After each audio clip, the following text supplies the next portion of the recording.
Nos da mucho gusto a Marta, mi esposa y a mí poder invitarlos a todos ustedes aquí al Hotel Iberoestar Selection Paraíso Maya, ahora en el mes de octubre del año 2021. Es un nuevo hotel que vamos a disfrutar muchísimo porque no se imaginan la calidad de los alimentos, las habitaciones y todo. Y sobre todo que vamos a través de la Biblia poder continuar compartiendo el alimento espiritual que necesitamos como matrimonios y familias. Así es, y estamos bien emocionados por este cambio. Estamos estrenando hotel que está increíble, como dice Armando.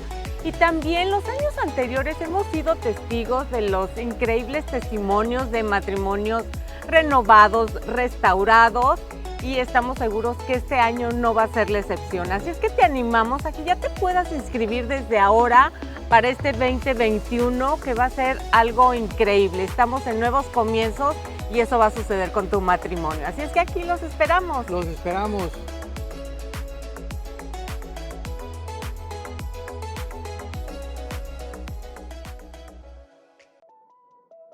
La aflicción es un tema recurrente en la Biblia y común en nuestra era.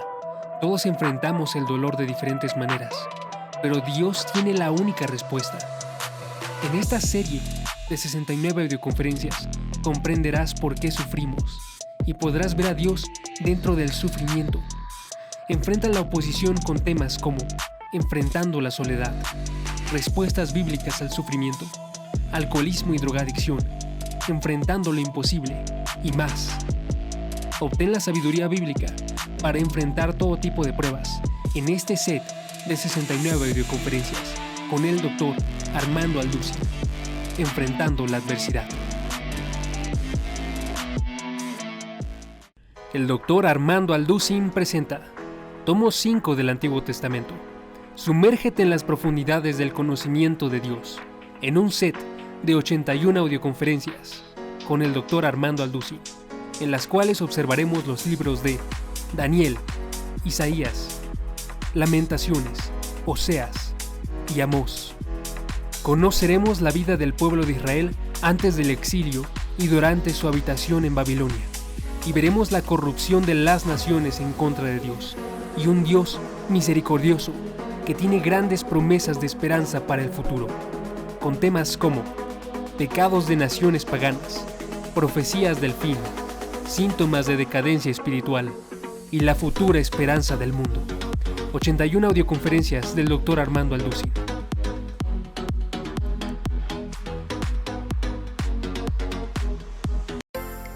Vida Nueva para el Mundo se sostiene y propaga el mensaje de salvación de Jesucristo gracias a Dios y a tus donativos. Llevemos juntos el Evangelio de Jesucristo al mundo entero. Realizamos eventos, seminarios, congresos y diferentes programas para dar a conocer el mensaje de salvación y el poder de nuestro Señor, transformando y edificando vidas de mujeres, hombres, niños alrededor del mundo. ¿Qué pasa cuando decides hacer tu donativo? Aunque no puedas llevar la palabra personalmente a todo el mundo, de esta forma lo estás haciendo. Con tus donativos o aportaciones, estás sembrando y formando parte de lo que Dios está haciendo en su obra. Estás ayudando a traer luz a la oscuridad, paz al conflicto y esperanza a los que no tienen ninguna. Dona desde México.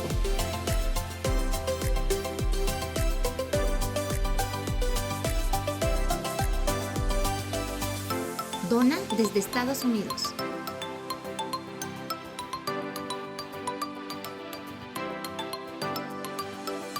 Para el resto de donaciones de otras partes del mundo, www.vidanuevaparaelmundo.org.mx/dona.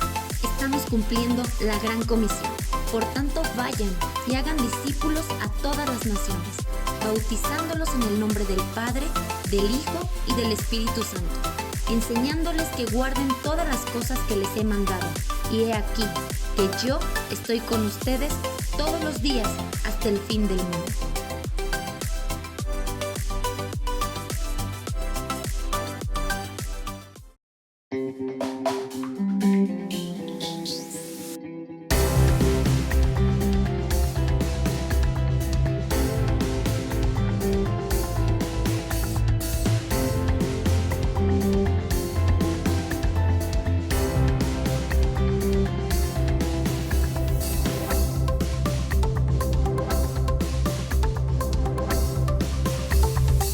Bien, pues me da mucho gusto anunciarles a ustedes que vamos a iniciar hoy esta nueva serie titulada Las iglesias del Apocalipsis. Abran sus Biblias, los que traen su Biblia, los que no traen su Biblia, siéntense junto a un cristiano. El libro del Apocalipsis, capítulo 1 y capítulo 2.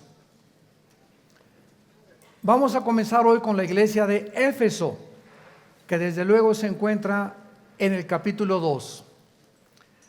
El libro del Apocalipsis es un libro que cierra la profecía del Espíritu Santo en la Biblia.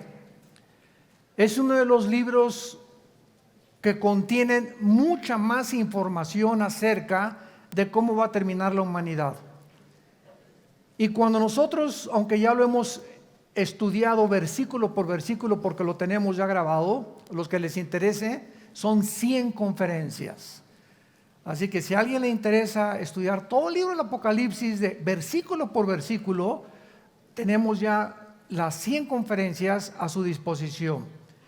Pero quiero enfocarme desde otra perspectiva ahora, porque conforme nos vamos acercando al final de los tiempos, mientras más cerca estamos de la venida de Jesucristo, vamos a tener más luz.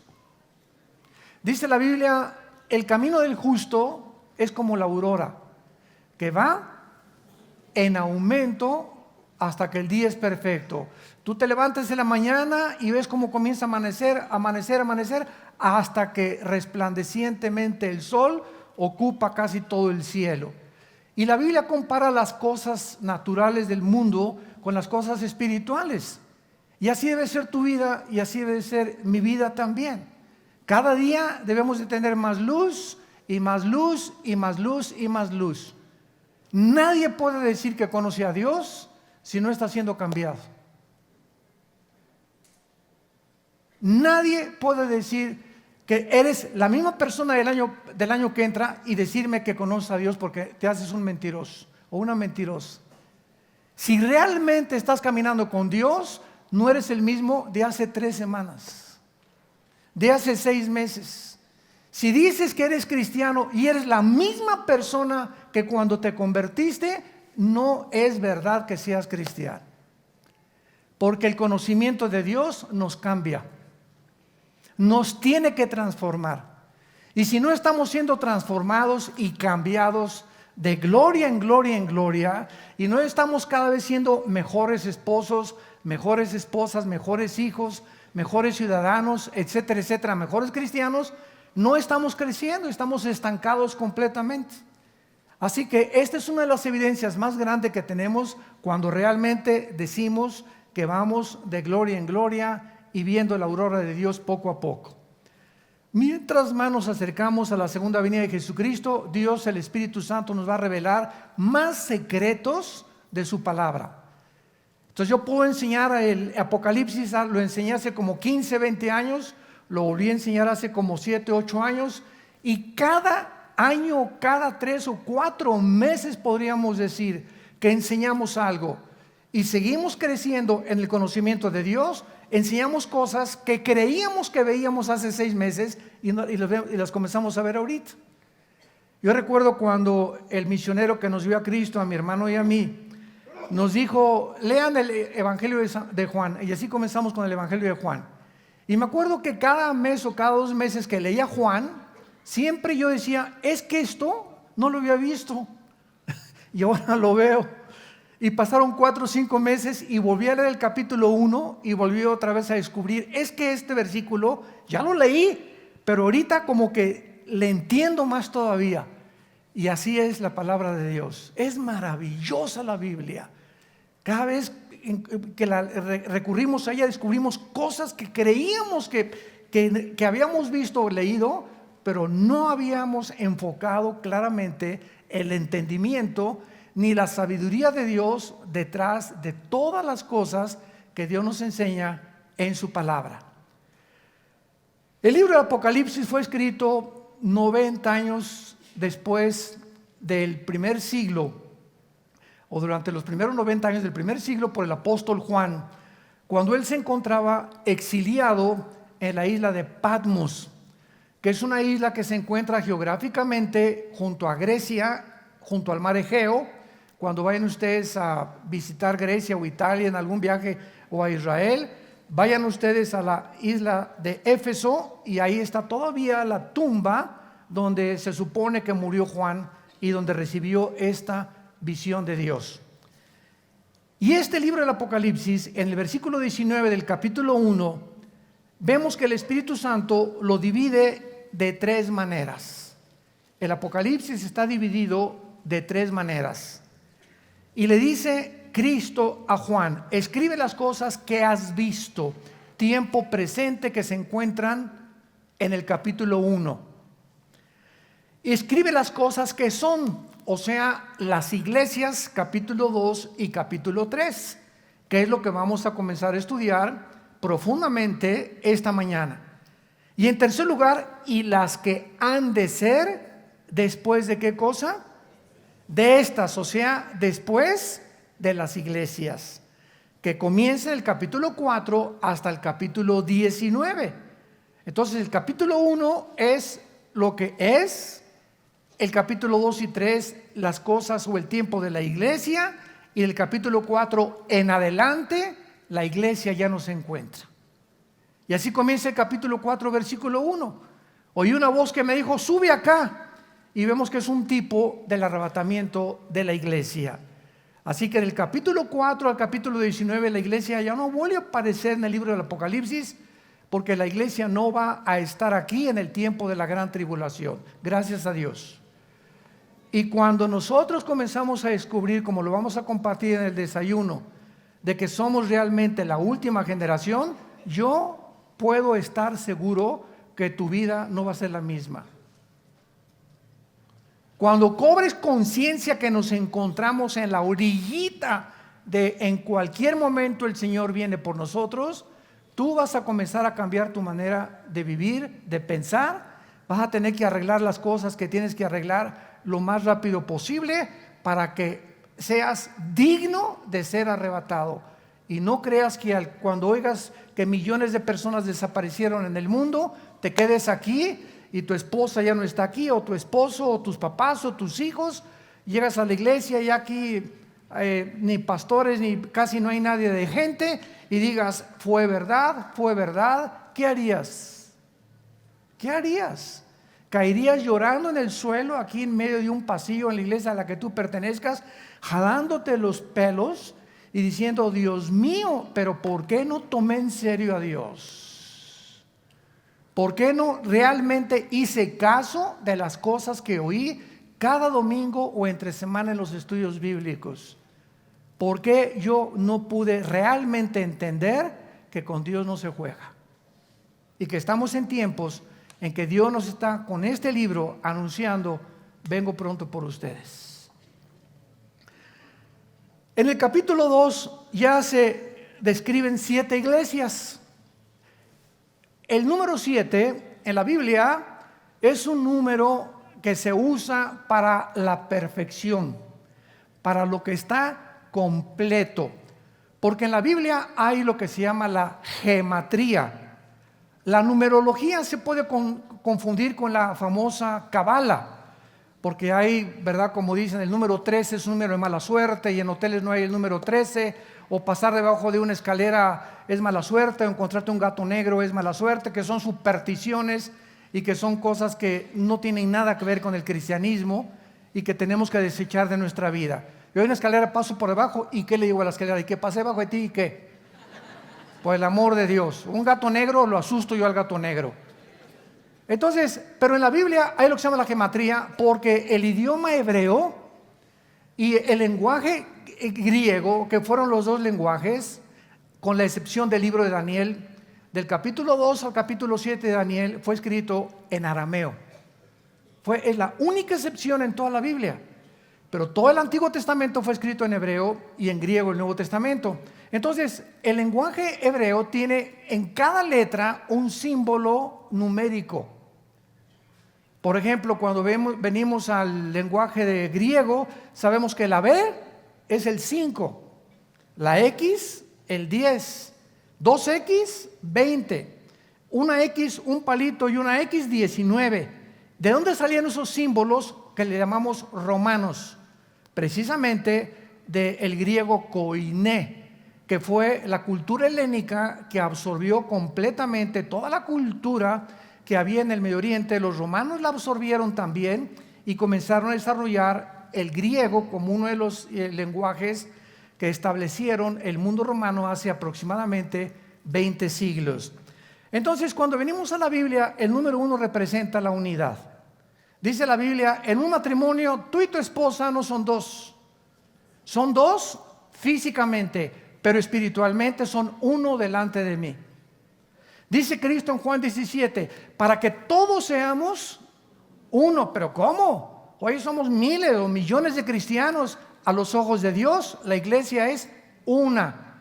Visiblemente somos muchas, pero una es la iglesia universal.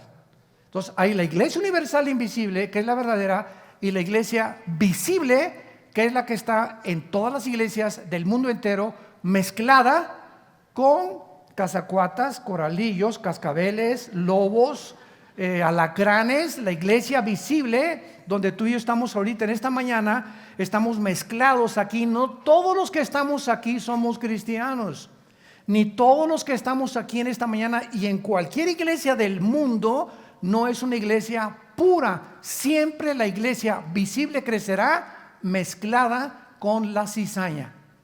Siempre habrá cizaña en medio de nosotros. Pero la iglesia universal, la que es una delante de Dios, fue la que fue bautizada con el Espíritu Santo en el cuerpo de Cristo, al cual pertenecemos cuando nos identificamos con Él y le recibimos como Señor y como Salvador. El número 2 en la Biblia representa el testimonio. Cristo mandaba de 2 en 2 a sus discípulos a testificar. Y esto era para protegerse. Por ejemplo, hace muchos años había un gran predicador, David Wilkerson, que se acaba de matar hace un año más o menos, ahí en Texas precisamente. Y yo recuerdo que él dejó todo lo que era la atención, la televisión, etcétera, etcétera, y se fue a fundar en Nueva York una organización llamada en inglés Teen Challenge, desafío a la juventud o reto a la juventud. Él se hizo famoso porque él sacó de Nueva York, del Bronx de Nueva York, a un muchacho llamado, que comenzó era el jefe de los Mau Mau, y era uno de los muchachos más drogadictos y de los peores que había, y entonces sacó un libro que se llamó El filo de la navaja. Pero cuando comenzaron a ganar los drogadictos, comenzaron también a ganar a las prostitutas. Y entonces David Wilkerson rentó una camioneta y les prohibió a todos los cristianos que iban a testificarle a las prostitutas de Nueva York que fueran solos. Entonces, ¿por qué? Porque si iba un cristiano solo a hablar con una prostituta, la carne, aguas, cuidado, no te confíes. Tú tratas de testificar. Por eso a los pastores yo les aconsejo, nunca un pastor le dé un testimonio o un consejo a una mujer joven. A las viejitas está bien. ¿Por qué? Porque estamos arriesgando una relación sentimental que nos gana la carne y el diablo. Entonces Dios dijo, vayan de 2 en 2. Entonces David Wilkerson comenzó a hacer esto, a obedecer a Dios y ver la sabiduría de Dios. Entonces bajaban a testificar de parejas, vendían 2 o 4 o 2, 3 parejas, y es mucho más difícil. Las subieron a una camioneta a las prostitutas que aceptaban ser rehabilitadas, pero ya iban con 2 o 3 matrimonios. ¿Ven? Porque fue la técnica en la que Él les dijo, nunca se bajen a testificarle a nadie ni a ninguna persona solos. ¿Qué dice Judas? Antes del Apocalipsis está el libro de Judas. Y dice la Biblia en el versículo 23, a otros salven arrebatándolos del fuego, de otros tengan misericordia con amor, aborreciendo aún la ropa contaminada por su carne. O sea, dice la Biblia, no te acerques a cualquier persona a hablarle de Cristo si tú no estás bien fuerte en el Señor. Principalmente a los que son drogadictos o homosexuales o lesbianas o prostitutas, ¿verdad? ¿Por qué? Porque necesitas mucha fuerza interior y si lo haces, trae un compañero o a tu esposa o alguien contigo.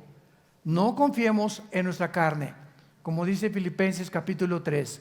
El número 3 en la Biblia significa la Trinidad. El Padre, el Hijo y el Espíritu Santo. Por eso Apocalipsis termina Satanás tratando de imitar la Trinidad. Acuérdense que en Isaías 14, del 12 al 14, Satanás dijo: quiero ser como Dios, alcanzar el trono de Dios. ¿Y cuál es el número de Satanás? El 6, 3, la Trinidad. Y el 6, ¿a quién le pertenece? Al ser humano, porque en el sexto día fuimos creados.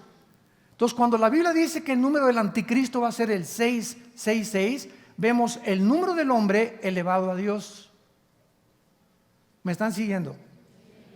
El hombre elevado a Dios, que fue la mentira que le dijo Satanás a Eva: serás como Dios, serán como dioses. El número 5 es el número de la gracia. Es el número de la gracia, el número 5. El número 6 es el número del hombre. El número 7 es el número perfecto.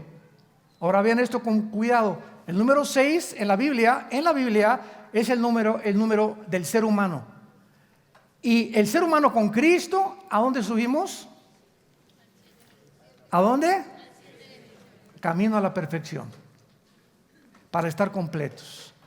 Un ser humano sin Cristo es un ser humano imperfecto. Es un ser humano que no conoce las cosas de Dios, no está consciente del mundo espiritual.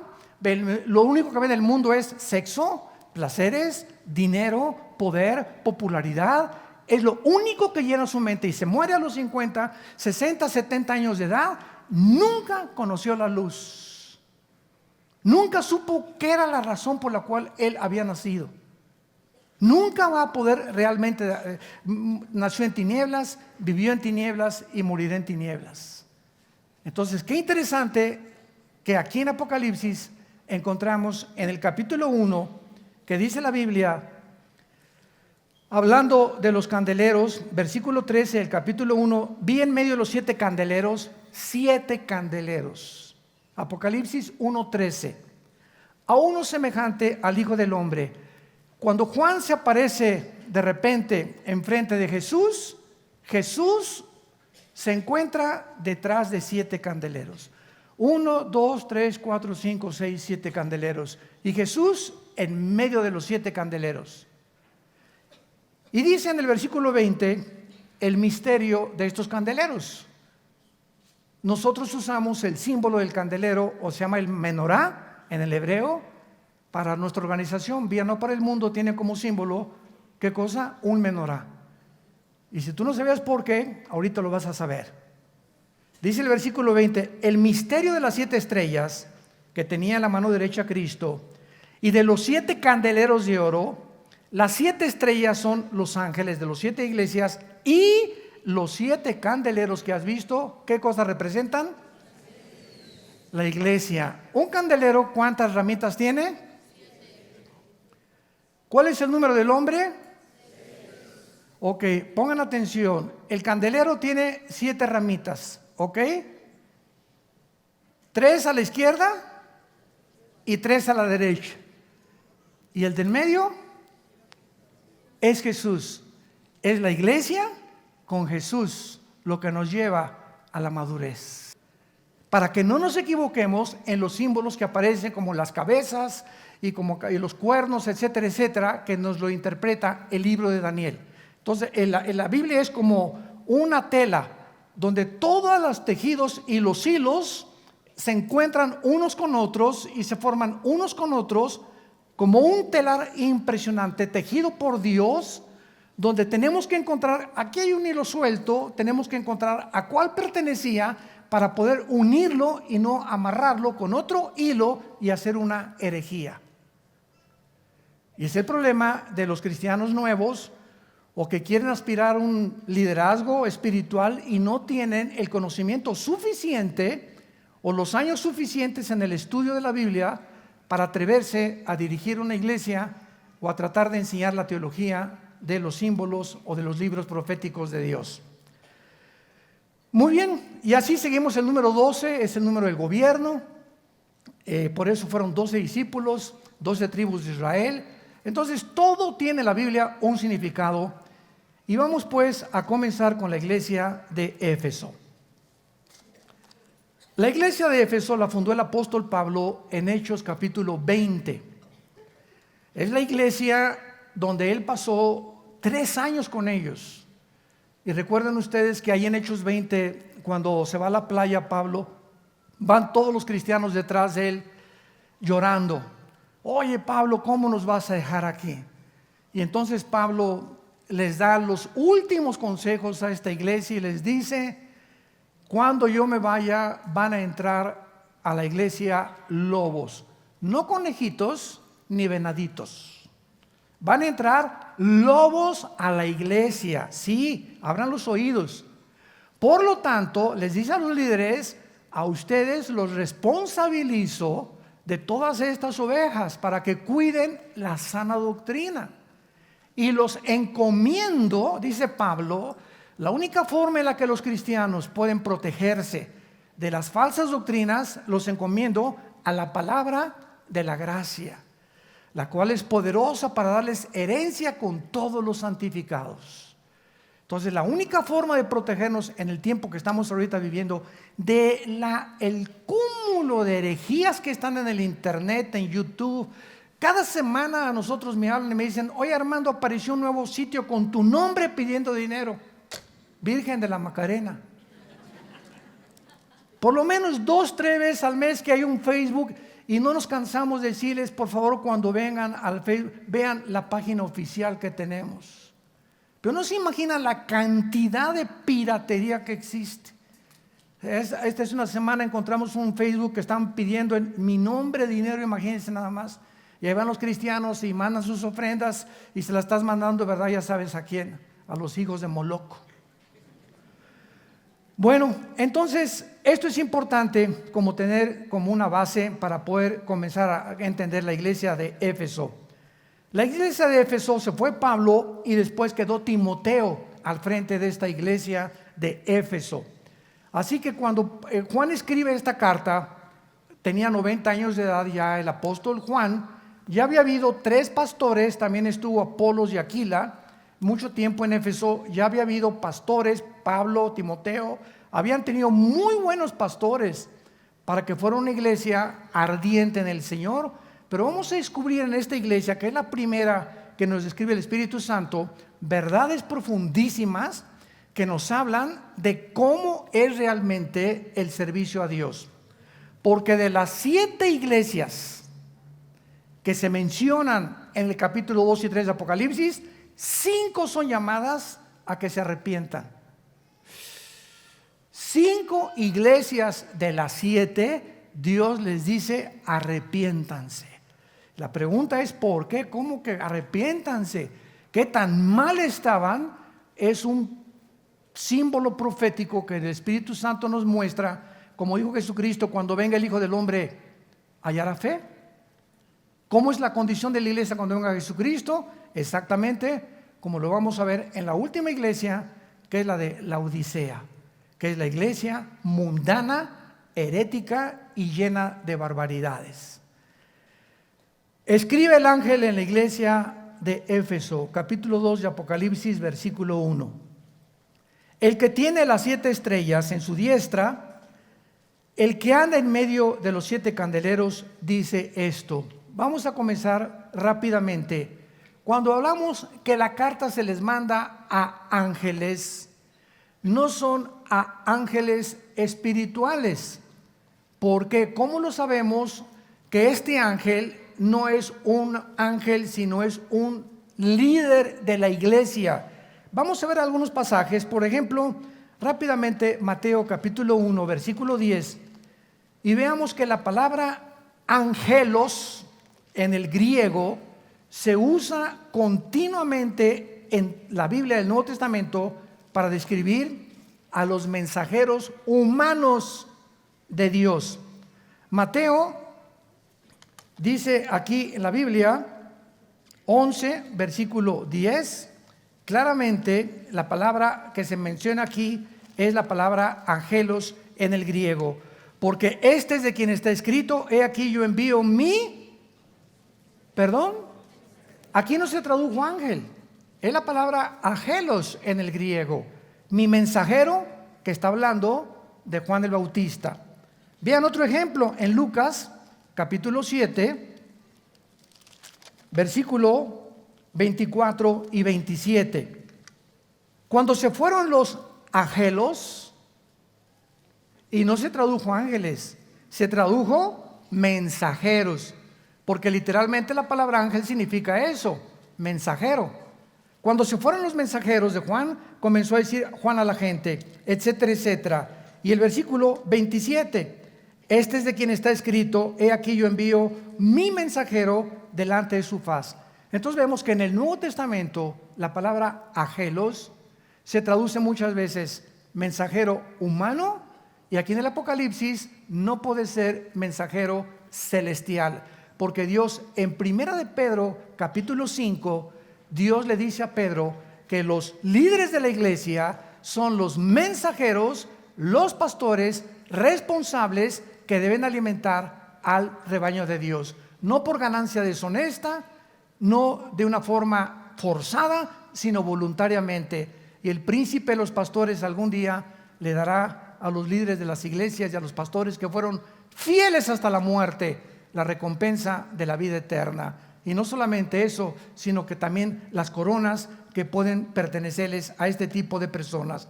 Muy bien, entonces este mensaje es enviado a los líderes de las iglesias, pero también a los individuos de las iglesias, porque la aplicación tiene 2 o 3 formas de principio espiritual. Número 2, Éfeso era una iglesia que era en un puerto llena de maldad, de paganismo, porque tenían a la diosa Artemisa, diosa de los efesios o Diana de los efesios. Era el templo dedicado a esta diosa y se consideró una de las maravillas del mundo.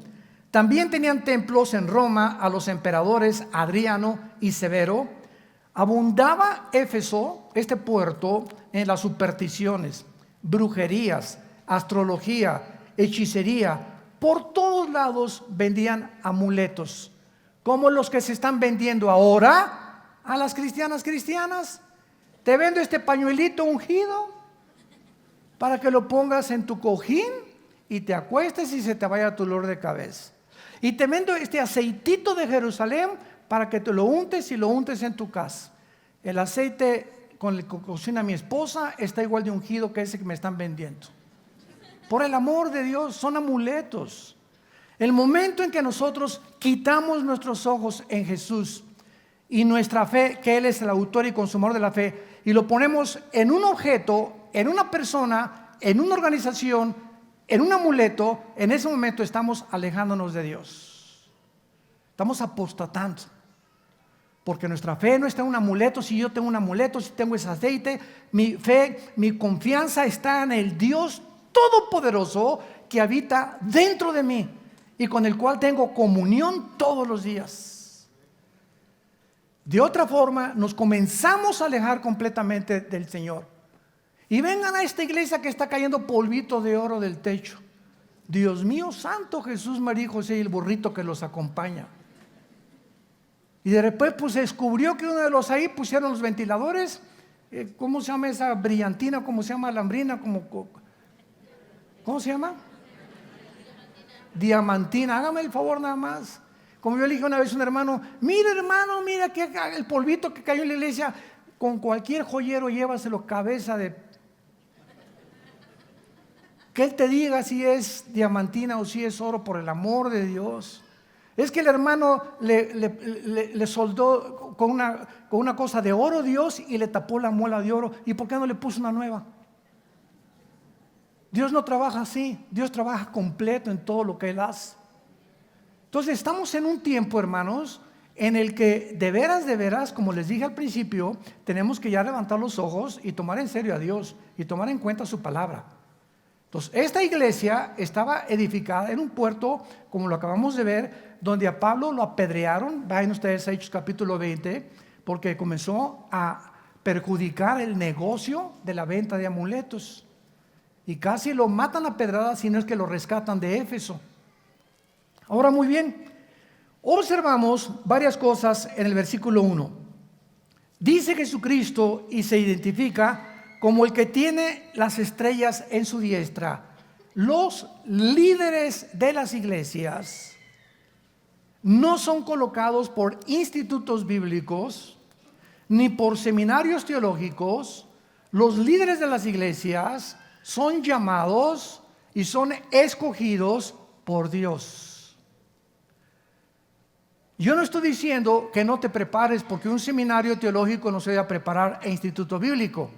Y es lo mismo que meterme a estudiar ingeniería, pero yo no tengo la vocación para ser ingeniero, ni el talento para ser arquitecto. No se me da el dibujo. No te metas de arquitecto si no se te da el dibujo. Porque un arquitecto tiene que saber dibujar y tiene que gustar el dibujo y tiene que tener el talento para dibujar. Otro hijo ama la música y tiene un oído impresionante para la música y ya toca la guitarra, ese muchacho está llamado para la música, que algún día puede entrar a un conservatorio y poder seguir esa carrera, el talento que Dios nos ha dado. Entonces, si yo tengo la capacidad para el dibujo y puedo ser arquitecto, pero él me dice, es que de doctor vas a ganar más. Y entonces mis talentos que Dios natural me dio, los dejo por el dinero o por el consejo de personas que no saben lo que tiene Dios en mi llamado. Por eso los padres nunca nos atrevamos a forzar a nuestros hijos. Tú tienes que ser doctor como yo soy doctor. Tú tienes que ser chofer como yo soy chofer. Y escoge la carrera de arquitectura o de abogado porque yo también soy abogado. Espérame tantito, no todos somos iguales. Veamos en 1 Corintios capítulo 12 esta verdad, en la cual es muy fácil equivocarse con nuestros propios hijos, forzarlos a que estudien algo a lo cual Dios no los ha llamado. Qué grave error. Dice 1 Corintios 12, versículo 8, porque a vamos a ponerle a Pancho, le es dada por el Espíritu palabra de sabiduría. A otro, a Carlos, palabra de conocimiento de ciencia según el mismo Espíritu. A otro, vamos a ponerle Bernabé, le fue dado por el mismo Espíritu. A otro, a Cipriano, dones sanidades. Lo que el Espíritu Santo nos está tratando de decir es que todas las cosas que cada uno tiene son diferentes. Versículo 10, a otro hacer milagros, profecía, a otro discernimiento de espíritus, a otro diverso género de lenguas, a otro interpretación de lenguas. Versículo 11, pero todas estas cosas, ¿qué cosas? La repartición de los dones, la repartición de los talentos, las hace uno y el mismo Espíritu, repartiendo en particular, traducción a la mexicana, como a él le da la gana. Tú no escoges hablar en lenguas.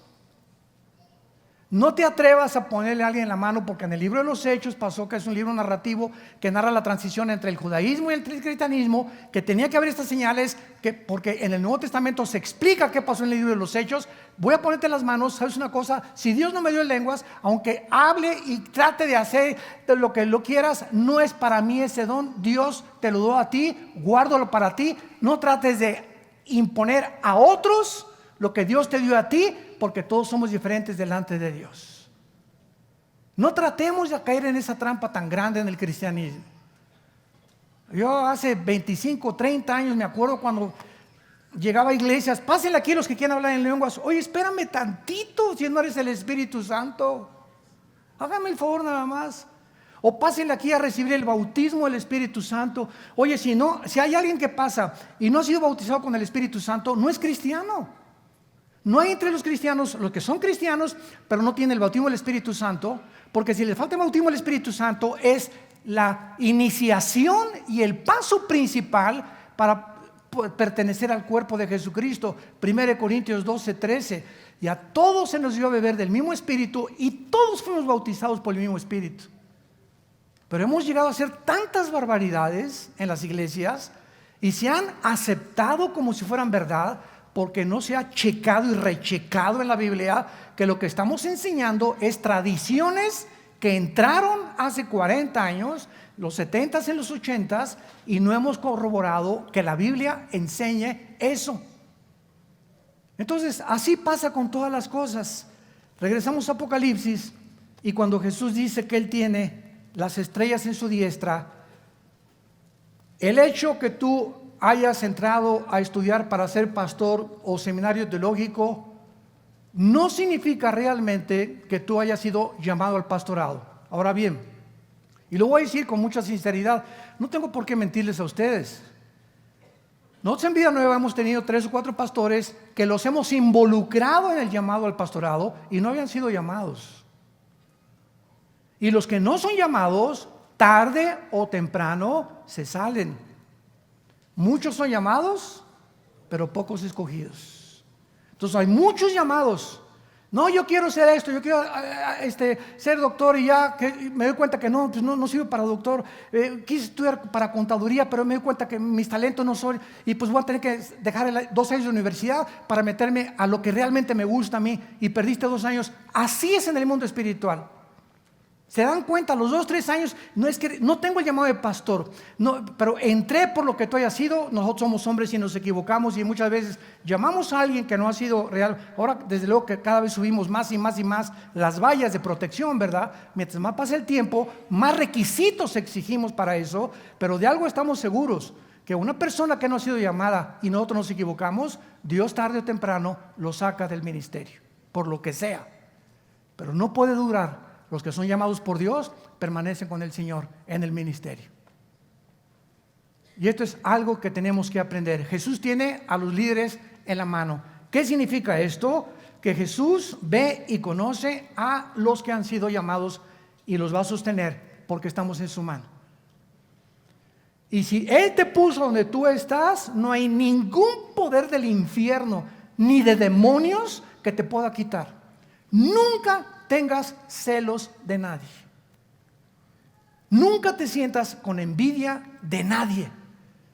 Porque cuando Dios te llama a ser un músico, a ser un predicador, a hacer esto y el otro, siempre Él te va a sostener porque Él te llamó. Y llega el momento en que todos nosotros tenemos que recordar a Juan el Bautista. Juan el Bautista comenzó a ser la estrella, los reflectores en él, y miles se juntaban a su alrededor, y de repente sale Jesús. Y Juan el Bautista se da cuenta que él simplemente había sido llamado para preparar el camino de Jesús. Y Juan el Bautista dijo estas palabras: es necesario que él crezca y yo mengue. Llega el momento en que tú eres Miss Tlanepantla. Tienes 25 años y vas a ser los 35, 40, y tu belleza, y va a llegar otra más bonita que tú. O ya te está pisando alguien detrás, un artista, un cantante. Siempre habrá alguien mejor que nosotros. Y nuestro llamado no dura siempre para ser las estrellas. Y así pasa con predicadores, con artistas, con cantantes. Siempre hay alguien detrás que viene mucho mejor que nosotros. Y nosotros los pastores, les he dicho a muchos congresos que hemos sido invitados a los pastores, hay pastores que tienen 15 años ellos y no le prestan el púlpito a nadie. No entrenan a nadie por el celo o la envidia que les van a quitar y van a ser más famosos que ellos. Y nosotros tenemos ya 40 años de ministerio. Por eso son las cosas, me ven ustedes pocas veces aquí en el norte. Si yo sigo cada domingo aquí en el norte, hacen un ídolo de mi persona. Se los digo con todo mi corazón. Y ya no dejo de venir y ya no viene la gente. Y ahora tenemos infinidad de pastores y lo estamos empujando a los jóvenes. ¿Para qué? Yo ya no soy necesario. Yo vengo de vez en cuando. Soy pastor de mis pastores ahora, pero hay muchos mejores predicadores ahorita que nosotros mismos. Y tenemos que dejarles el lugar a ellos, porque vienen con más fuerza, con más energía, con más poder, con más visión muchas veces que nosotros mismos, que ya tenemos mucho tiempo en el ministerio, aunque la sabiduría se las podemos impartir a ellos desde luego. Pero nunca nos sentemos como yo soy aquel.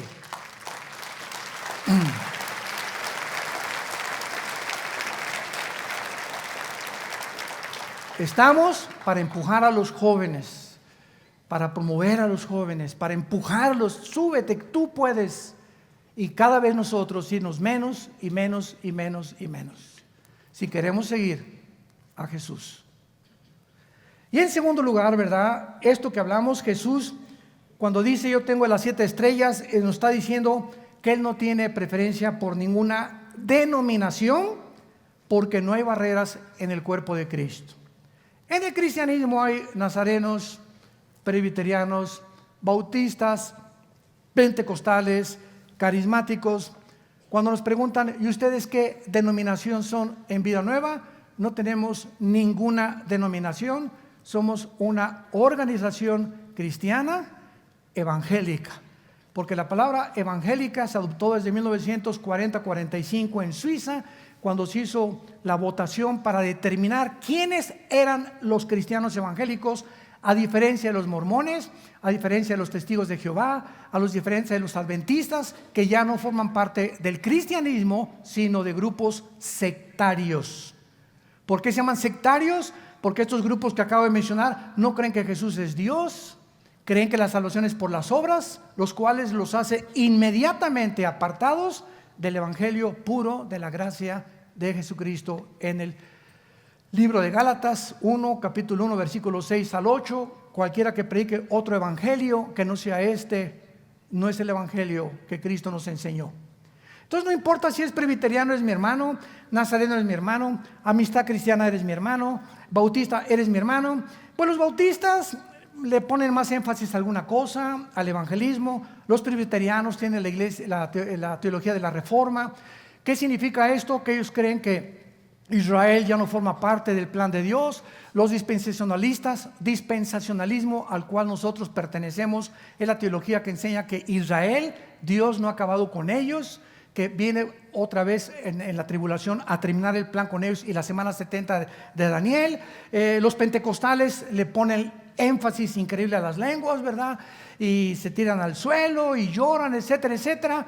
Cada quien en la forma en la que se expresan en la alabanza. Otros gritan, otros se jalan los pelos, otros comienzan a temblar así como alambres eléctricos. Hay muchas formas de expresarnos de unas cosas, pero lo que no hay que olvidar es que todos ellos son nuestros hermanos. Nunca, nunca hablar ni creernos nosotros superiores a nadie, porque no lo somos. Estamos en Cristo.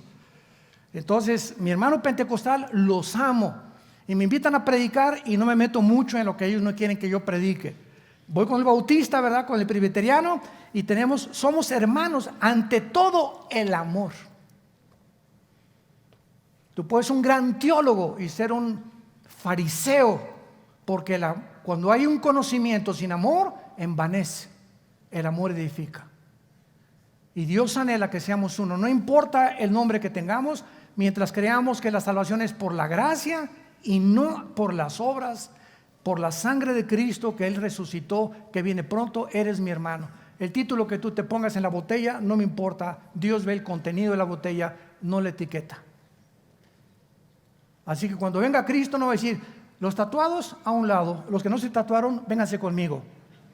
Si dice bautista, no te los vais a llevar, ¿eh? Presbiteriano no, eso es peor. No, cuando venga Cristo no va a haber ningún título, va a venir por lo que tenemos dentro, el Espíritu Santo. Y si tienes al Espíritu Santo, llámate como te llames, eres mi hermano en Cristo, te necesito, tú me necesitas a mí, y necesitamos caminar juntos de la mano, siempre prevaleciendo el amor, el compañerismo y la fidelidad de unos con otros, para que seamos llamados hijos e hijas del Dios Altísimo. Amén. A continuación vemos también lo más importante de este mensaje. Versículo 2: yo conozco tus obras. O sea, Jesús conoce desde hoy en la mañana cuántos cafés te tomaste, qué música escuchaste, qué hiciste después de lavarte los dientes. Nos conoce, lee el Salmo 139, pero como haz de cuenta que estamos monitoreados las 24 horas, Dios sabe todo lo que pensamos, dijimos e hacemos todos los días de nuestra vida. Yo conozco tus obras, y se los dice a todas las iglesias, y tu arduo trabajo y paciencia, y que no puedes soportar a los malos, y has probado a los que se dicen ser apóstoles y no lo son, y los has hallado mentirosos, y has sufrido y has tenido paciencia y has trabajado arduamente por amor de mi nombre y no has desmayado. Vean todas las cosas buenas ante nuestros ojos que Dios y Cristo reconoce. Nada de estas cosas son malas. Pero de repente Jesús les dice: todas estas cosas que hiciste son muy buenas y las reconozco. Pero ¿sabes una cosa? Las echaste a perder porque perdiste tu comunión conmigo. Tengo contra ti que has perdido tu primer amor. En otras palabras, podemos hacer todas estas cosas que acaba de mencionar Jesucristo sin que realmente tengamos una comunión con Él. Esto es increíble. ¿De qué forma tan increíble es la carne consagrada? Si vemos a los gurús allá en el Himalaya y a todos los que se rapan el pelo, nos ganan porque se aislaron, nunca van a la discoteca, nunca ven la serie de Luis Miguel en Netflix, ni del Chapo tampoco, no toman alcohol, no toman café. Si se trata de realmente jamás haber hecho nada, no tienen la oportunidad de ver a ninguna mujer tampoco, porque allá están en un convento encerrados, nos ganan a nosotros. Los mormones ni café toman, nos ganan también, ni café toman. Los que se encierran en los conventos, ahí están guardados, no van a discoteca, no van a ningún lado, nos ganan a todos los cristianos. Porque si se trata de ver, cuando venga Jesús, qué obras hicimos, ellos están completamente arriba de nosotros. Sin embargo, ¿cuál es la diferencia? La diferencia está en que tú puedes hacer todas estas cosas, encerrarte en un convento, irte a los Himalayas, hacer buenas obras ya siendo cristiano, en la energía de la carne y no en la energía del Espíritu. Todo esto lo hiciste como fruto tuyo porque tú lo puedes hacer. Vuelvo a repetir, es increíble la religiosidad que ya traemos nosotros en la naturaleza humana. Sin que el Espíritu Santo tenga nada que ver, puedo repartir folletos, puedo repartir volantes, puedo barrer la iglesia, puedo decir que soy celoso de Cristo y puedo tener celo de la doctrina, etcétera, etcétera, en el poder de mi carne. Increíble. Y con la visión de rayos X que tiene Jesucristo, les dice: todas estas cosas ustedes las hicieron porque han comido del árbol de la ciencia del bien y del mal. ¿Se acuerdan de Génesis capítulo 2? Eva y Adán, vamos entendiendo cada vez la Biblia, no coman de ese árbol. Es el árbol del mal, ¿verdad? Óyeme bien, Adán. Ese árbol es del bien. ¿Del bien? ¿Sí? Tof es la palabra hebrea. Ra, la palabra para mal, R-A, ra. Tof y ra, el bien y el mal, están en un fruto. Y si tú comes de ese fruto, tú vas a comenzar a decidir por ti mismo, Adán y Eva, qué es bueno y qué es malo. Y yo no quiero que ustedes decidan lo que es bueno y qué es malo, porque yo soy el legislador de la moral. Yo soy el que doy los mandamientos, yo soy el que decido lo que es bueno y lo que es malo. No a los ojos de ustedes, ni de la psiquiatría, ni de la arqueología, ni de la antropología, ni de la psicología, ni de nadie. Ningún ser humano puede decir para qué sirve el sexo más que Dios. ¿Cuándo debe ser usado el sexo más que Dios? ¿Qué es el matrimonio más que Dios? ¿Qué es la familia más que Dios?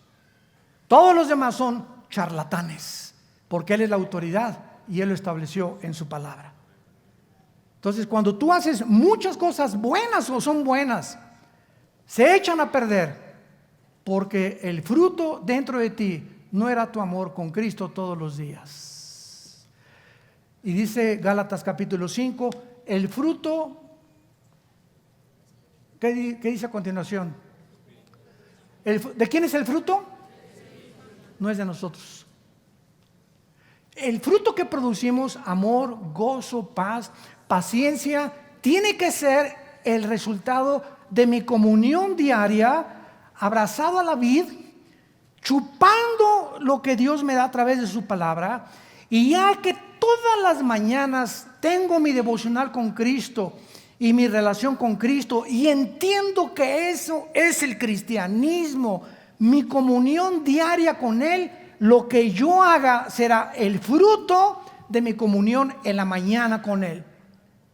Pero si dejo de tener comunión con Jesús 1 o 2 semanas y hago muchas cosas buenas, se echan a perder porque no son del Espíritu. ¿Me van siguiendo? Tenemos que aprender a diferenciar. Dios ve los motivos. ¿Cuántos pastores vienen a quererse pastores con motivos equivocados? ¿Por un sueldo? Porque no les fue bien en su profesión, etcétera, etcétera. ¿Cuántas personas hacen lo que hacen por motivos equivocados? ¿Cuántos políticos gobernantes hacen lo que hacen por motivos equivocados y no para servir al pueblo? En todas las áreas de la vida, Dios ve los motivos. ¿Por qué haces lo que estás haciendo? ¿Qué es lo que te impulsa? ¿Qué es lo que te mueve a hacer lo que estás haciendo? Si no es tu relación con Cristo, hoy en la mañana, lo que tú estás haciendo durante todo el día se va a echar a perder. Es el fruto del bien y del mal. Es bueno lo que estás haciendo, pero el mal lo echa a perder porque no es del árbol de la vida. ¿Sí me entienden? Le pido a Dios que me entienda. Es importantísima esta lección de la iglesia de Éfeso. Y Jesús los acusa, ¿verdad? Todas tus buenas obras, ¿verdad? Tienes que entenderlo. Y finalmente les dice: Jesucristo, en el versículo 3, has sufrido, has tenido arduamente por amor a mi nombre. Yo amo a Jesucristo. Yo conozco a cristianos que van a otro ejemplo, a un congreso de alabanza, y el congreso de alabanza está hasta arriba, y caen los jóvenes y lloran, y es normal, y es natural, y los toca, y sí, Jesús por aquí, por allá, y te tocó, y el predicador que oí este domingo me hizo llorar, todo lo que tú quieras y digas. Y el lunes, y el martes, el miércoles, ya ni te acuerdas. Todo sucedió en un momento de emocionalismo. Pero si los otros días que siguen después de eso no mantienes todo lo que hiciste, eso que te caíste en ese congreso y que lloraste, no te será tomado en cuenta. Se echó a perder porque no mostraste la misma solicitud hasta el fin para plena certeza de la esperanza. Hebreos capítulo 6. Entonces hay cristianos que van de congreso, y el congreso, y otro congreso, y otro congreso, y 4 o 5 congresos al año, y los toca el Señor, y se caen al suelo, y se revuelcan, y giran en el suelo, etcétera, etcétera. Emocionalismo, lo que tú quieras, y puedo decir que es natural, que es normal. Sí sintieron, pero venga el otro día, y el martes y el miércoles, y no entienden que no dura. Moisés: no recojan el maná, no lo guarden, porque se les echa a perder. ¿Por qué, Señor? Quiero enseñarles a que dependan de mí todos los días. Ahí está en el Éxodo la lección. Caía el maná, y los que lo guardaban, no por lo que el congreso, lo que habló el predicador, lo voy a guardar a mí. No es cierto. Con pasan los días, se te echa a perder, se te echa a perder, se echa a perder. ¿Por qué? Porque Dios quiere que todos los días, el martes y el miércoles y el jueves y el viernes y todas las semanas después del congreso, mantengas ese ardor pegado a la Biblia y a la comunión con Jesucristo. Si no, eso que te dio Dios, ese maná que te dio Dios, se te echa a perder a los 3 o 4 días. Y tú no puedes llegar el día de Cristo: Señor, ¿te acuerdas en el congreso? ¿Viste cómo me caí, Señor? Y te grité, ¿verdad, Señor? Sí, claro, y lo reconozco. Y en ese momento sentí a Jesús. Sí, pero yo no te voy a juzgar por lo que hiciste hace 4 o 6 meses, Pancho, sino por lo que hoy en el presente eres. Desde ese tiempo, ¿qué has hecho con tu vida? Con la vida de Jesucristo y con mi palabra en tu corazón. Padre, te damos gracias en esta mañana por tu palabra.